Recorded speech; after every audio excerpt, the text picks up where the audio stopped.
प्रचण्डका निम्ति एउटा अवसर पनि आयो सँगसँगै। ठुलो अवसर हो। प्रचण्डको विश्वास चाहिँ छैन। प्रचण्डजीले पटक पटक भन्ने गर्नुहुन्छ, अब चमत्कार गर्नेवाला छु, यिनीहरू युद्ध लड्छन् कि जस्तो पनि देखिन्छ। अमेरिकाले सबक खाने कुरो त छँदैछ। यी शक्ति राष्ट्रहरूलाई त टेर पुच्छरै लगाएको छैन नि त। सत्तामा यिनीहरू पुगेपछि के दिने हुन् त? ती राष्ट्रको उपनिवेश नेपाललाई बनाउने नेपाली काङ्ग्रेसले पनि अलिकति सोध्छ कि उहाँहरू षड्यन्त्रकारी भूमिकामा हुनुहुन्छ। ढुक्क हुने अवस्था छैन। नेपालका राजनीतिक दलका नेताहरूप्रति चीनलाई विश्वास छैन। प्रचण्डसँग भेट्नु सामान्य कुरा हो। बाबुराम भट्टराई भीमरावलमाथि किन खन्निराखेका छन् अहिले? के को डाक्टर हो बाबुराम भट्टराई? साँच्चै भन्दा त्यही बाबुराम भट्टराई हो त? लाग्दैन मलाई। एमसीसी सम्झौता इन्डियाको स्वार्थमा छ। बाह्य शक्तिहरूबाट लाभान्वित भएका छन्। यिनीहरूले सम्पत्ति लुकाइरहेका छन्। पहिले नै उहाँहरूले सम्पत्ति बाहिर सुरक्षित गरिसक्नु भएको छ।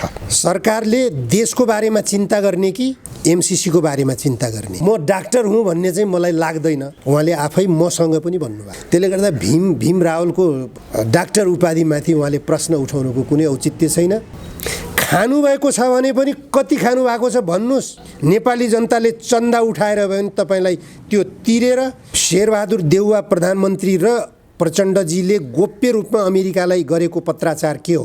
त्यो पत्र किन सार्वजनिक गर्नुहुन्न त? मेरो अभिन्न मित्र पनि हुन् बाबुराम भट्टराई। माओवादी पार्टी स्पष्ट रूपमा जिम्मेवार छ। आज हामी बोल्दै गर्दाको दिन भित्रको अल्टिमेटम अमेरिकाले दिइराखेको छ। एमसीसीको रक्षा योजना भने के हो त? इन्डियाको काँधमा चढेर अमेरिकाले यहाँ रजाइ गर्न खोजिरहेछ। अब छर्लङ्ग भइसकेको छ।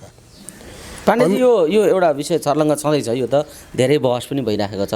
तर पछिल्लो समय अब यो एमसीसीको विषयले यो गठबन्धनलाई नै असर पार्ने हो कि भन्ने खालका चर्चा पनि उठेका छन् र प्रचण्ड गठबन्धन टुटोस् तर एमसीसी हुँदैन भन्ने स्पिरिटमा प्रचण्ड उभिएका छन् भन्ने खालका चर्चा र समाचारहरू त सार्वजनिक भएका छन्। अब पनि प्रचण्डलाई शङ्का गरिरहने? प्रचण्डजी त्यो भूमिकामा आफूलाई प्रस्तुत गरेर अगाडि बढ्नुभयो भनेदेखि त देशको राजनेता नै बन्नुहुन्छ। यो त मैले पहिलेदेखि प्रचण्डका निम्ति एउटा अवसर पनि आयो सँगसँगै। ठुलो अवसर हो। अहिलेसम्म उहाँमाथि जुन एउटा राष्ट्रमाथि गद्दारी गरेको, जनतामाथि गद्दारी गरेको भनेर जुन आरोप अभियोग लाग्दै आएको थियो, त्यो आरोप अभियोगबाट बिल्कुल पखालिने अवस्था हो। यो स्वच्छ बन्ने अवस्था हो। यो अवसरलाई उहाँले सदुपयोग गर्न सक्नुभयो भने देशको निम्ति पनि ठुलो उपलब्धि हुनेछ। तपाईँले यसो भन्दै गर्दा देउवाजीले नेकपा एमालेका नेता केपी शर्मा ओलीसँग बढी संवाद चलाइराखेको कुरा सार्वजनिक भएको छ। यदि एमाले पनि देउवासँग अर्थात् नेपाली काङ्ग्रेस र एमाले मिलेर एमसीसीलाई अगाडि बढाउन खोजेका हुन् भने भीमरावलले गरेको विरोध चाहिँ के हो? भीमरावल पनि त नेकपा एमालेकै नेता हुन्। एमाले फेरि विभाजन हुने दिशातिर गएको हो त? त्यसो भए नै भीमरावलजी त प्रष्ट रूपमा एउटा देशभक्ति अडानमा आउनुभएको छ। उहाँले यथास्थितिमा एमसीसी सम्झौता पारित गरिनु हुँदैन, यसलाई संशोधन गरेर नेपालको हितमा यदि बनाउन सकिन्छ भने मात्र पारित गर्ने भनेर उहाँ समेत सहभागी रहेको अध्ययन कार्यदलले झलनाथजी, भीमरावलजी र प्रदीप गेवाली तीनजना हुनुहुन्थ्यो। नेकपा तत्कालीन डबल नेकपा को केन्द्रीय कमिटीले नै त्यो संयन्त्र बनाएको थियो। त्यो संयन्त्रले लामो अध्ययन गरेर एमसीसी के हो त भन्ने बारेमा लामो अध्ययन गरेर प्रतिवेदन पेश गरेका छ। त्यसकारण भीमरावलले आफ्नो दृष्टिकोण पहिलेदेखि सार्वजनिक गर्नुभएको छ। डबल नेकपाको नामबाट त्यो अवस्थामा प्रतिवेदन प्रस्तुत भएको भए पनि अहिलेको नेकपा एमालेका सबै पदाधिकारीहरू त्यसमा समेटिनुहुन्छ। उहाँहरूको जिम्मेवारी छ। उहाँहरूले पनि त्यो प्रतिवेदनको स्वामित्व ग्रहण गरिसक्नु भएको छ। त्यसकारण त्यो प्रतिवेदनको स्वामित्वमा अडेर जाने हो भने एमसीसी सम्झौता यथास्थितिमा पारित गर्न हुँदैन। अमेरिकाले भनिसकेको छ, एकपटक सम्झौता भइसकेको हुनाले यसमा संशोधन गरिँदैन भनेर पनि जवाब दिइसकेको छ। त्यसकारण एमसीसी ग्रहण गर्ने वा एमसीसी ग्रहण नगर्ने, यसलाई अस्वीकार गर्ने, यो दुईटा बाहेक देशभित्र विकल्प छैन। अहिले नेपाली काङ्ग्रेस र नेकपा एमाले मिलेर यदि यसलाई पारित गर्छन् भने पनि प्रचण्डले अडान लिनुहुन्छ र एमसीसी सम्झौताको विरुद्धमा आफूलाई उभ्याउन सक्नुभयो भनेदेखि त्यो देशको निम्ति ठुलो उपलब्धि हुनेछ र अमेरिकाले एमसीसीका आवरणमा नेपालमा कुनै किसिमको हस्तक्षेप गरिहालेछ भने पनि देशभक्त नेपालीहरूको आन्दोलनले अमेरिकालाई लखेट्न सक्नेछ जसरी अफगानिस्तानबाट लखेटिन बाध्यता तर अब जुन घाटको पनि पानी खाने चरित्र भएका प्रचण्डबाट यो आशा गर्नु चाहिँ बेकार हो भन्ने तर्क पनि अर्कातिर उठिराखेको छ। यो सबै जालीझेली कुरा अघि तपाईँले पनि भन्नुभयो, शङ्का निरन्तर गरिराख्नुपर्छ भन्ने खालको कुरा त तपाईँले पनि राख्नुभयो। तर प्रचण्डको अहिलेसम्मको प्रवृत्ति र चरित्र हेर्दा के प्रचण्डले त्यस्तो अडान लिन सक्लान् भन्ने विषय छ। हो, यो सही कुरो भन्नुभयो। प्रचण्डको विश्वास चाहिँ छैन, विश्वास गरिहाल्ने वातावरण प्रचण्डले अहिलेसम्म आफ्ना गतिविधिबाट सङ्केत गर्नुभएको छैन। उहाँले झुलाउने र अन्ततः धोका दिने हरेक गतिविधिहरूमा त्यही गरिराख्नु भएको छ। हिजोका गतिविधि हेर्ने हो भनेदेखि प्रचण्डले कोशी सम्झौताको विरोध गर्नुभयो, गण्डक सम्झौताको विरोध गर्नुभयो, तपाईँको के अरे गोर्खा भर्ती केन्द्रको विरोध गर्नुभयो, 1950 भारतसँग भएको सन् 1950 को सन्धिको विरोध गर्नुभयो, ब्रिटिसहरूसँग तत्कालीन नेपालका शासकहरूले गरेको सुगौली सन्धिको विरोध गर्नुभयो। उहाँले पुरै नेपालको देशभक्त धरोहरको रूपमा आफूलाई उभ्याउनु, सुरुङ युद्धका कुरा पनि गर्नुभयो, सुरुङ युद्ध नै गर्नुभयो भारतीय हस्तक्षेपकारी गतिविधिका विरुद्धमा। तर अन्ततः गएर उहाँले आफै 7 पटकसम्म भारतीय दूतावासमा प्रवेश गरेको कसैले देखेनन्। 8औं पटकमा पत्रकारहरूको एम्बुसमा परियो भनेर उहाँले आफै भन्नुभयो। उहाँ वाजपेयीलाई चिठी पनि बुझाउनु भयो, बाबुरामजी प्रचण्ड उतातिर बाबुरामसँग मिलेर वाजपेयीलाई चिठी पनि बुझाउनु भयो। अब त्यही बेला अमेरिकालाई पनि चिठी बुझाइएको रहेछ, त्यही बेला संयुक्त राष्ट्रसङ्घलाई पनि चिठी बुझाइएको रहेछ।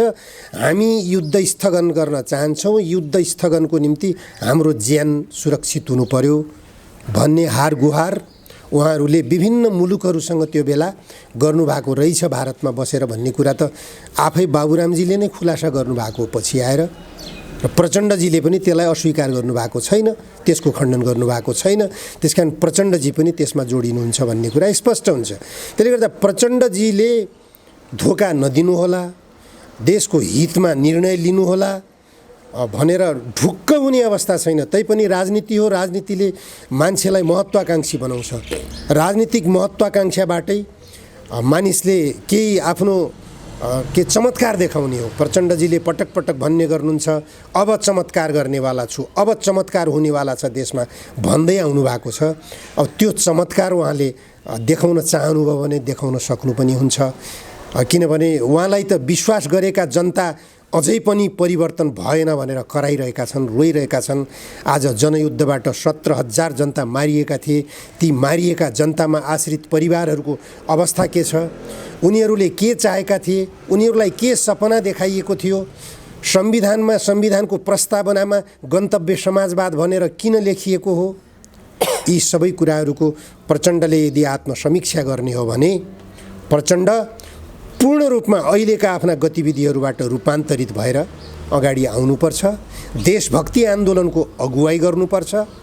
जनहितकारी गतिविधिमा आफूलाई रूपान्तरित गरेर हाम फाल्न जरुरी छ। त्यसमा उहाँलाई एउटा त्रास के भइरहेछ भनेपछि मैले फेरि पनि क्रान्तिकारी कार्यदिशा समातेँ, देशभक्ति आन्दोलनको अगुवाई गर्न पुगेँ भनेपछि अमेरिकाले 10 वर्षे जनयुद्धको दण्ड चाहिँ मलाई दिनेछ। 10 वर्षे जनयुद्धका क्रममा भएका जति पनि हिंसाजन्य गतिविधिहरू भए ती गतिविधिहरूको दण्ड मैले भोग्नुपर्छ। मलाई हेगमा लगेर झुन्ड्याउँछन् कि भन्ने उहाँलाई त्रास छ। त्यही त्रासको मानसिकताबाट उहाँ डोर्याइनु भएको छ र यदाकदा बोल्ने बेला भावुक बनेर बोल्नुहुन्छ। मलाई त आत्महत्या गर्ने चाहना पनि भएर आउँछ कहिलेकाहीँ भनेर असाध्यै अत्यास लाग्दो, डर लाग्दो र साँच्चै प्रचण्डले आत्महत्या गर्ने हुन् कि भन्ने जस्ता अभिव्यक्ति पनि उहाँले दिनुहुन्छ। बोल्दा बोल्दै रोइदिनुहुन्छ। यस्तो मान्छेले 10 वर्षसम्म जनताका हातमा हतियार बोक्न कसरी बाध्य बनायो होला भन्ने जस्तो पनि सोच्न बाध्य भइन्छ। त्यसकारण प्रचण्डप्रति विश्वासै गरिहाल्ने अवस्था पनि छैन। अविश्वास गर्ने हो भने विश्वास कोसँग गर्ने त भन्ने कुरा पनि हो।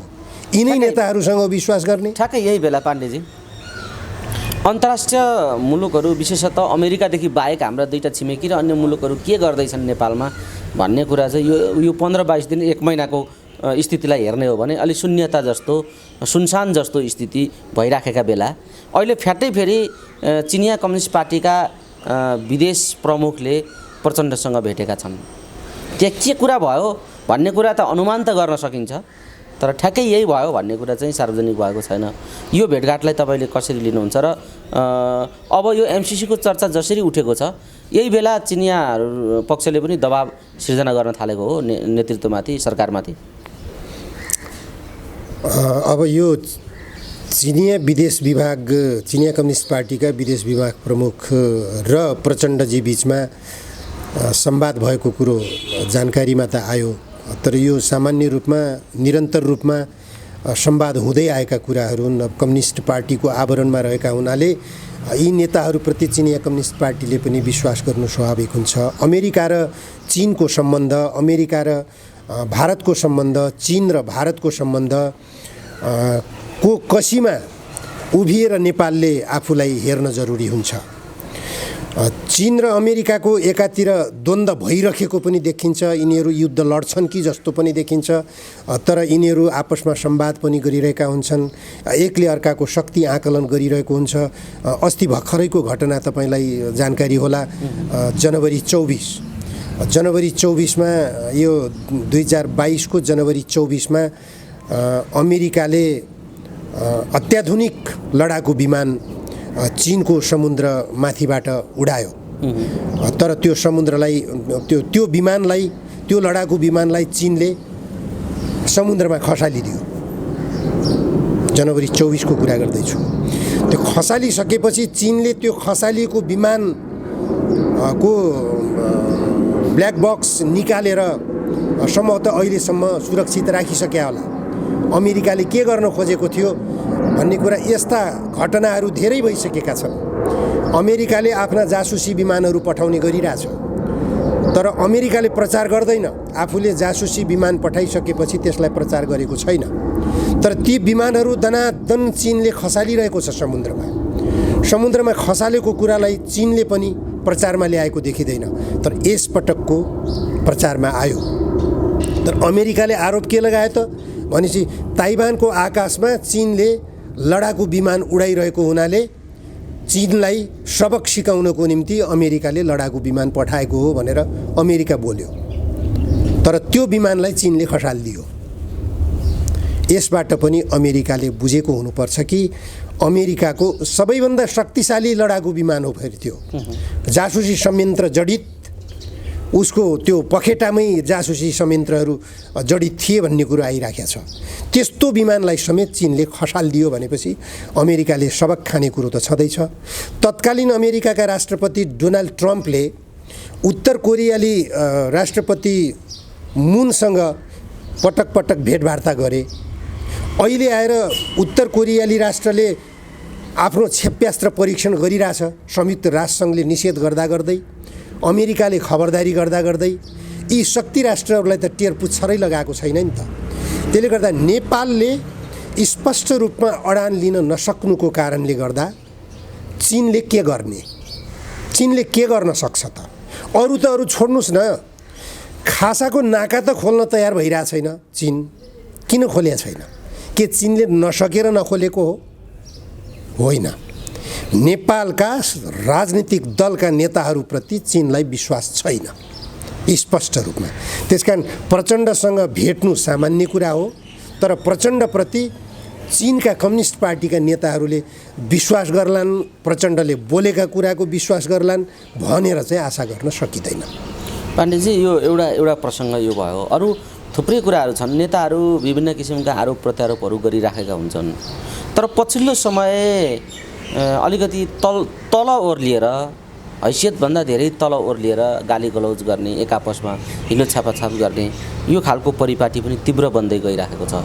त्यही सन्दर्भमा भीम रावलमाथि डाक्टर बाबुराम भट्टराईले एउटा डिग्रीमाथि नै प्रश्न उठाइदिए। भीम रावलको पिएचडी नक्कली हो भनेर चरित्र हत्या गर्ने सम्मको अभिव्यक्ति दिन थाले। किन नेताहरू यसो गरिराखेका छन् र बाबुराम भट्टराई भीम रावलमाथि किन खन्निराखेका छन्? अहिले मलाई एउटा घटना सम्झना भयो। अहिले दिवंगत हुनुहुन्छ डाक्टर उपेन्द्र देवकोटा र डाक्टर बाबुराम भट्टराई स्कुल लाइफदेखिका प्रतिस्पर्धी हुन्। एउटै जिल्लाका हुन्, यिनी दुवैजना गोर्खाका हुन्, एउटै स्कुलका विद्यार्थी पनि हुन्। यिनीहरू दुवैजना बचपनैदेखि टपर हुँदै आएका हुनाले प्रतिस्पर्धी पनि हुँदै आए। डाक्टर उपेन्द्र देवकोटाले उहाँकै निवासमा एउटा लन्च प्रोग्राम गर्नुभएको थियो। उहाँले अरू 2 जना साथी पनि हुनुहुन्थ्यो मसँग, उहाँहरूको नाम नलिउँ अहिले। लन्च प्रोग्राममा बसेको बेलामा उहाँले भन्नुभएको थियो, उहाँ त अब सर्जन, न्युरो सर्जन, स्पष्ट रूपमा डाक्टर हो। डाक्टर बाबुराम भट्टराईले आफ्नो नामको अगाडि डाक्टर जोडेपछि उहाँलाई सबैभन्दा पहिले आश्चर्य लाग्यो अरे। मेरो प्रतिस्पर्धामा आउनको निम्ति एउटा विषयमा विज्ञ अब के अरे जेएनयूले दिएको विज्ञता हो यो। के को डाक्टर हो बाबुराम भट्टराई? उपेन्द्र देवकोटाले पनि प्रश्न उठाउनु भएको थियो डाक्टर बाबुराम भट्टराईको डाक्टर उपाधिमाथि। र स्वयं डाक्टर बाबुराम भट्टराई र म एउटै पत्रिकामा काम गर्थ्यौँ त्यो बेला, पृष्ठभूमि साप्ताहिक। पृष्ठभूमि साप्ताहिकमा बाबुरामजी मसँगै बसेर सम्पादन गर्ने गर्थ्यौँ। त्यही बेला उहाँले पिएचडीको डिग्री प्राप्त गरेको जेएनयूबाट। बाबुराम भट्टराई मात्र लेख्ने गर्नुहुन्थ्यो र उहाँले बुटोलमा अर्को एकजना बाबुराम भट्टराईको नामबाट चर्चित लेखक आए। पत्रकार थिए उनी, डाक्टर, उनी चाहिँ बाबुराम भट्टराई मात्र। अब त्यो बाबुराम भट्टराई भन्दा म अलिकति पृथक हो भनेर राख्नको निम्ति मात्रै मैले यो डाक्टर राख्न पर्ने भयो। नत्र मलाई यो म डाक्टर हुँ भन्ने चाहिँ मलाई लाग्दैन। उहाँले आफै मसँग पनि भन्नुभयो। त्यसले गर्दा भीम रावलको डाक्टर उपाधिमाथि उहाँले प्रश्न उठाउनुको कुनै औचित्य छैन। उहाँले भीम रावलको डाक्टर उपाधिमाथि प्रश्न उठाउनुहुन्छ भने उहाँको डाक्टर उपाधिमाथि पनि त भीम रावलले प्रश्न उठाउन सक्छन् नि। त्यसले मुख्य कुरा के हो भनेदेखि कसले देशको हितमा कुरा उठाइरहेको छ र कसले जनताको हितमा कुरा उठाइरहेको छ, मुख्य प्रश्न यो हो। आज डाक्टर बाबुराम भट्टराई कहाँ पुगिरहनु भएको छ? मैले त डाक्टर बाबुराम भट्टराईलाई उहाँको यसो हेर्न खोज्छु कहिलेकाहीँ, साँच्चै भन्दा त्यही बाबुराम भट्टराई हो त लाग्दैन मलाई। राति 1 बजे निन्द्राबाट बिउजिएर अथवा उहाँले सपनाबाट बिउजिएर हो कि किन हो, ट्विटरमा लेख्न पुग्नुहुन्छ, यदि एमसीसी सम्झौता संसदबाट यथास्थितिमा अविलम्ब पारित गरिएन भने देश गृहयुद्धमा जान्छ भनेर भन्नुहुन्छ। ट्विटरमा लेखिदिनु भयो भन्ने। अस्तिको कुरो, जुन दिन प्रधानमन्त्री शेरबहादुर देउवाले म अमेरिकाको दबाबमा परेँ है, एमसीसी अविलम्ब चाहिँ यसलाई चाहिँ पारित गर्नु पर्यो भनेर शेरबहादुर देउवाले भनेकै दिन डाक्टर बाबुराम भट्टराईले अब देश गृहयुद्धमा जान्छ एमसीसी सम्झौता पारित नगर्ने हो भने। कसले गर्ने हो एमसीसीको लागि गृहयुद्ध? कसले गर्ने हो? यो मूर्खतापूर्ण अभिव्यक्ति दिने बाबुराम भट्टराई त्यही बाबुराम भट्टराई हो त जसले इन्डियनहरूभन्दा पनि इन्डिया भक्त हुने नेपालीहरूलाई देख्दा आश्चर्य लाग्छ भनेर आर्टिकल लेखेका थिए मेरो पत्रिकामा। त्यही पृष्ठभूमि साप्ताहिकमा लेखेका थिए। बाबुराम भट्टराईले लेखेका थिए।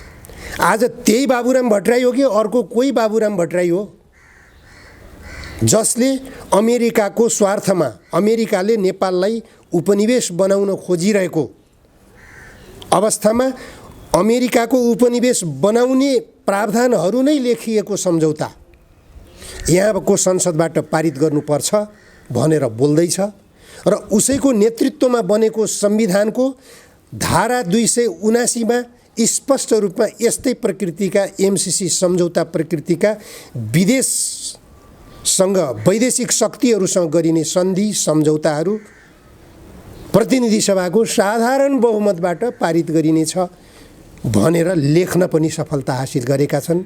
संविधानलाई नै राष्ट्रघाती गन्तव्यतर्फ लगिरहेका छन्।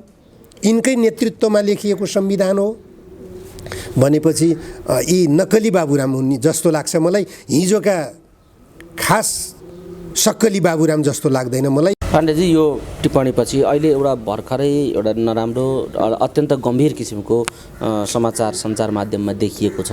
भरपर्दा सञ्चार माध्यमहरूमा यस्ता समाचारहरू आउन थालेका छन्। म त्यसमा पनि तपाईँलाई जोड्न चाहन्छु।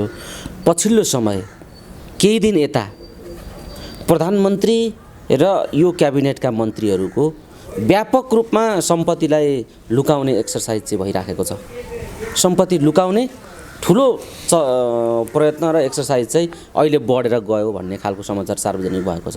यही बेला किन यो सम्पत्ति लुकाउनेमा एकदमै व्यापक रूपमा लागे प्रधानमन्त्री र मन्त्रीहरू भन्ने कुरा त यो त गम्भीर प्रश्न आयो। के भाग्न खोज्दैछन् यो देशका नेता मन्त्रीहरू अब? होइन, अब यहाँ केही हुन खोजिराखेको छ? बताइदिनुहोस् त किन सम्पत्ति लुकाउने? यो नै गम्भीर कुरो उठाउनु भयो। एउटा सबैभन्दा मुख्य कुरो के हो भने ट्रान्सपरेन्सी इन्टरनेसनलले समेत 2 पटक लेखिसक्यो। गत वर्ष पनि लेखेको थियो, यो वर्ष पनि लेख्यो।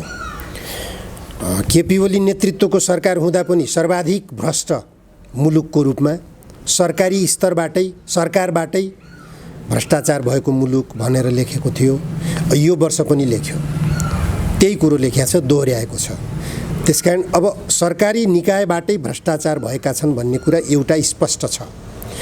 दोस्रो स्पष्ट के छ त भनेपछि राष्ट्रको अहितको निम्ति विदेशी शक्तिहरूसँग जहिले पनि लम्पसार परिरहेका देखिन्छन् नेताहरू।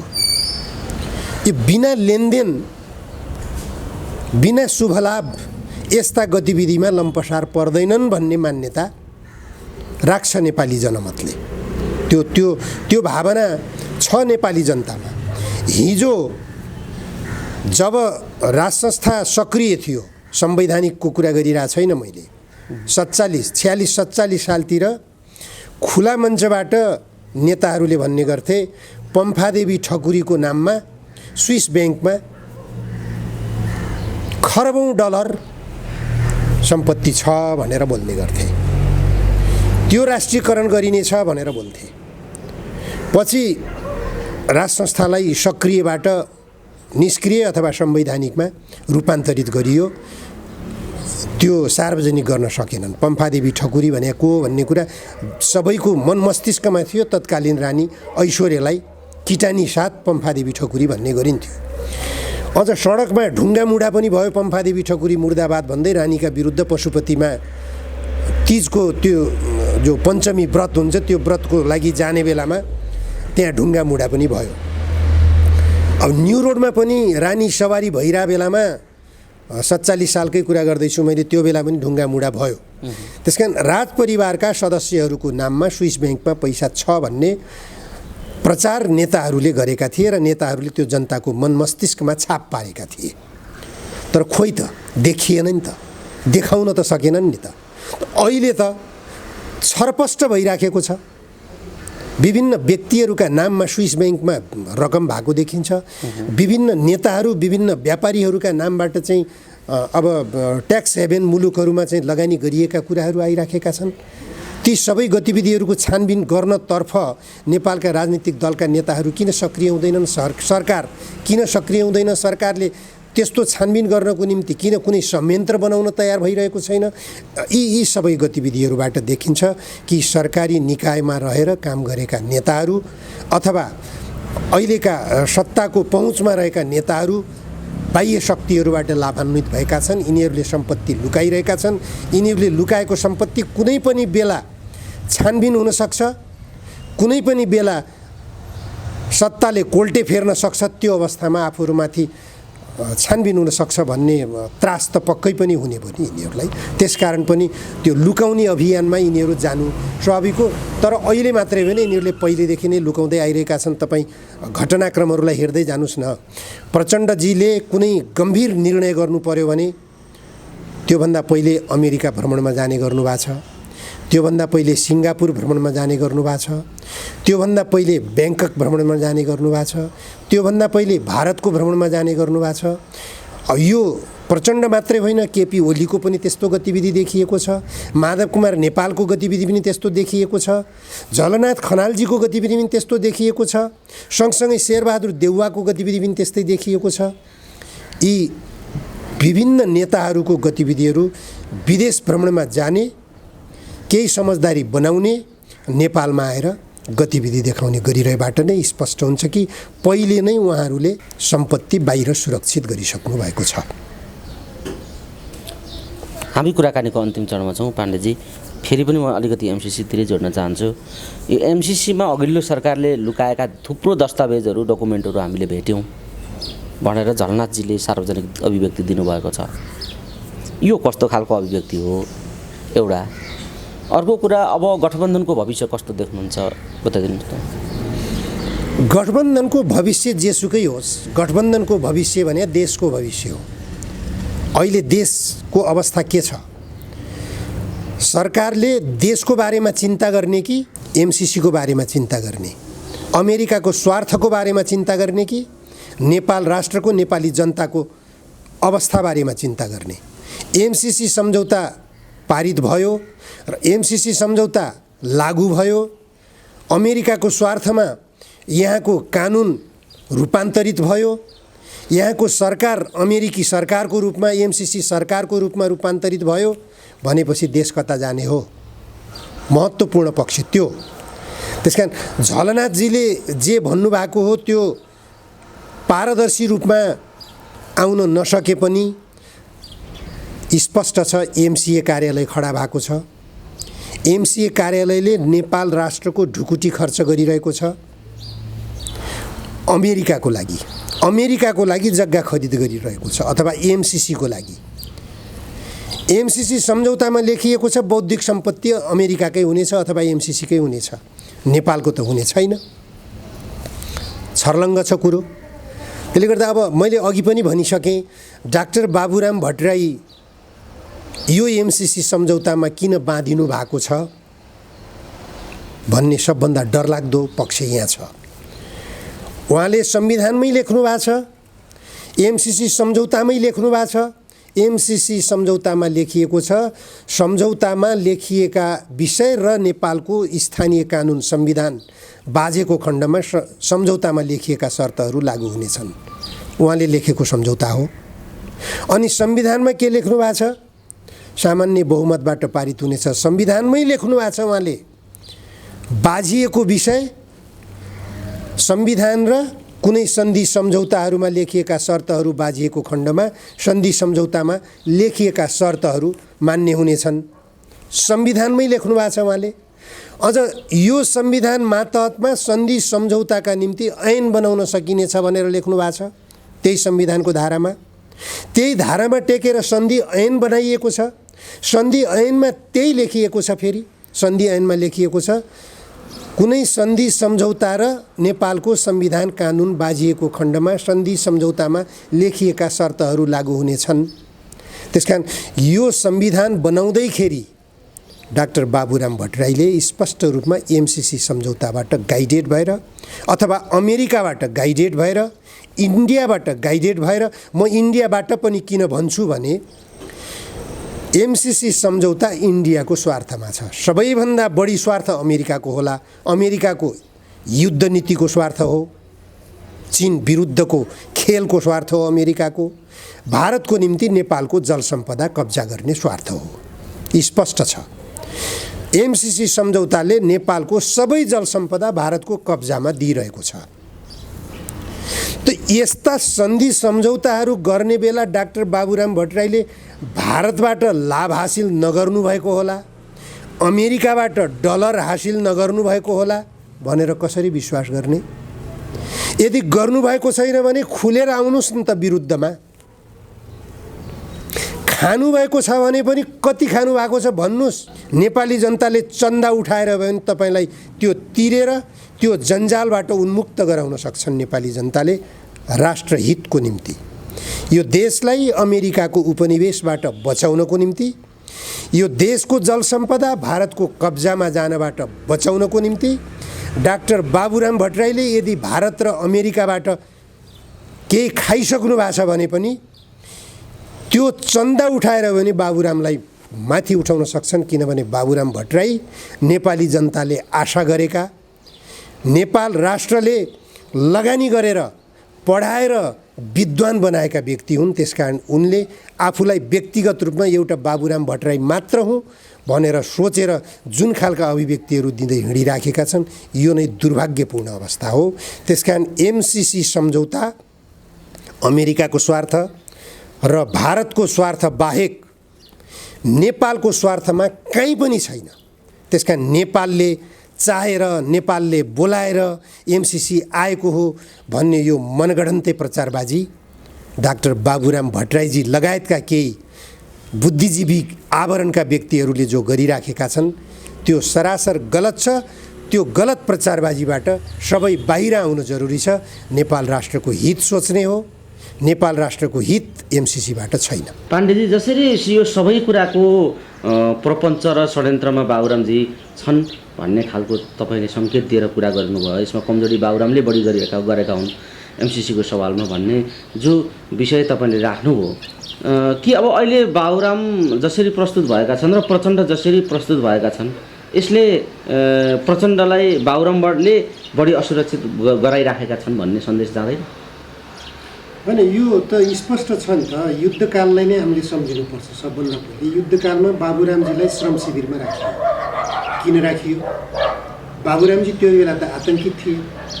बाबुरामजी मारिन्छन् भन्नेसम्मका पनि चर्चा भएका थिए। बाबुरामजीले के गल्ती गरेका थिए र उनीलाई यो के अरे यो श्रम शिविरमा लगेर राखियो? पक्कै पनि त्यहाँ गम्भीर त्रुटि थिए र युद्धको निम्ति ठुलो घात गरेका थिए बाबुरामजीले भन्ने कुरा त्यति बेला स्पष्ट हुन्छ। त्यति बेलैदेखि डाक्टर बाबुराम भट्टराई बाह्य शक्तिसँग जोडिएका हुन् भन्ने कुरा अनुमान गर्न सकिन्छ। अन्यथा प्रचण्डले श्रम शिविरमा अनुमान होइन, एसडिएमले पत्र पठाएकै हुन् नि। पत्र पठाएकै कुराबाट पनि स्पष्ट हुन्छ। र सँगसँगै अर्को कुरा के हामी स्पष्ट देख्छौँ भनेपछि शान्ति प्रक्रियामा आइसकेपछि केही समयसम्म बाबुरामजीको र प्रचण्डको एउटै आवासमा बास थियो, एउटै निवासमा बास थियो। यिनीहरू छुट्टा छुट्टै बस्दैनथे, छुट्टिँदैनथे यिनीहरू। किन त भनेपछि बाबुरामबाट सम्भवतः प्रचण्डलाई त्रास थियो, प्रचण्डबाट बाबुरामजीलाई त्रास थियो। तर बाबुरामजीलाई जतिसुकै बिन्ती भाउ गरे पनि सँगै राख्न सक्नु भएन प्रचण्डजी। किन बाबुरामजी फड्किनुभयो र बाबुरामजी फड्किसकेपछि प्रचण्डजीका गतिविधिहरू के भइरहेछन् त्यसबाट पनि हेर्न सक्नुपर्छ। त्यो स्पष्ट रूपमा हेर्दै जाँदा बाबुरामजी तब मात्र फड्किनुभयो जब जनसेनालाई विघटन गरियो, जनसेनालाई विच्छेद गरियो। जनसेना नै बाबुराम विरुद्धको प्रचण्डसँग भएको शक्ति हो। त्यो बाहेक प्रचण्डसँग अरू शक्ति छैन भन्ने कुरो बाबुरामजीले बुझेका। त्यसकारण पहिलो निशाना जनसेना। जनसेना कहिले विघटन भयो? बाबुरामजीकै कार्यकालमा यो छेदविच्छेद भएको हामी सबैले बुझेको कुरो हो। त्यसपछिका गतिविधिहरू हेर्दाखेरि तपाईँको प्रचण्डलाई हेगको डर छ, प्रचण्डलाई हेगको डर छ भनेर प्रचार गरिन्छ। बाबुरामलाई किन छैन त हेगको डर? बाबुरामलाई हेगको डर नहुनुको कारण के भनेपछि बाबुरामजी उनीहरूबाट प्रयोगमा आइरहेका छन्। भनेपछि प्रचण्डसँग पुरानो प्रतिशोध पनि उनी कुनै न कुनै कोणबाट लिन खोजिराखेका छन्। एकदमै छर्लङ्ग छ। त्यही हो तपाईँको छर्लङ्ग छ। प्रचण्डजीलाई बाबुरामजीले प्रचण्डलाई कसरी काबुमा राख्न सकिन्छ, कसरी बाँध्न सकिन्छ भन्ने सबै सूत्रहरू बाबुरामजीसँग छन्। ती सूत्रहरूको प्रयोग बाबुराम मार्फत अमेरिकाले गर्छ कि अथवा दुश्मन शक्तिले गर्छ कि भन्ने त्रास प्रचण्डमा छ भन्ने कुरा स्पष्ट रूपमा बुझ्न सकिन्छ। भनेपछि बाबुरामद्वारा नै प्रचण्डलाई अरू बढी खतरा छ? निश्चित रूपमा। किनभने प्रचण्डले युद्धकालमा गरेका जति पनि अपराधजन्य गतिविधिहरू, ती अपराधजन्य गतिविधिहरूबारे सबैभन्दा बढी जानकारी यदि कसैलाई छ भने कसलाई छ? बाबुरामलाई छ। त्यो बेला मोहन वैद्यलाई जेल पठाएका थिए यिनीहरूले, सिपी गजुरेललाई जेल पठाएका थिए। के सिपी गजुरेल र मोहन वैद्य आफै पक्राउ परेका हुन्? भारतीय शासकहरूले पक्राउ गरेका, भारतमा के अपराध गरेका थिए यिनीहरूले? मोहन वैद्यले र सिपी गजुरेलले भारतमा के अपराध गरेका थिए? र यदि यिनीहरूले अपराध गरेका थिए भने यिनीहरूले भन्दा निरपराधी काम प्रचण्डले र बाबुरामले के गरेका थिए त्यसो भए? यी दुईजना पक्राउ पर्नु, बाबुराम र प्रचण्ड चाहिँ त्यहाँ उनीहरूको संरक्षणमा गतिविधि गर्न पाउनुको कारण के? स्पष्ट हुन्छ।